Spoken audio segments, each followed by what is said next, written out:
Hai mé rá nar le mé loor in Ghaeilge ó chríochnaí mé ba céim ní hílam. Léim sa gomanach I Merla, but ham in Ghaeilge in éire. Tá bródar mara.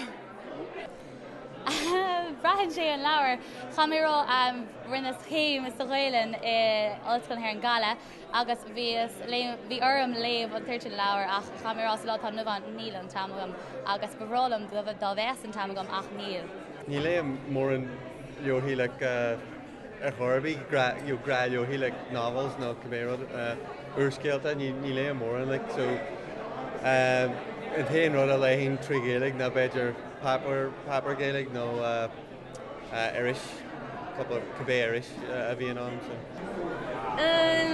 Is óla marrá ní léim se leabhar Ghaeilge léas iad nuair a bhíos a rith na scoile mar papa iad san na léamh, but nuair ag tar éis scoile nó ní léim se leabhar Ghaeilge agus mór an trúí nóir because ceapam héan go beocha dúsús a lán focha nua agus tá sé go mád té chun an Ghaeilge á leanú just gachan rud, but nó ní léim se leabhar Ghaeilge in éair ach bechóir am túsa chuir leis.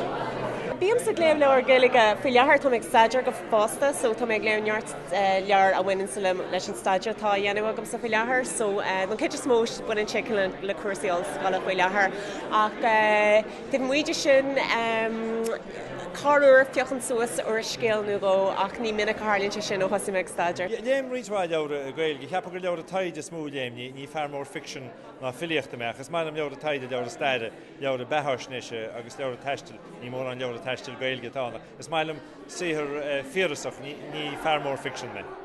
Ní léim leabhar a chorib ceall ama really, tá mi cheappa go scopt a bliana léim me leabhar.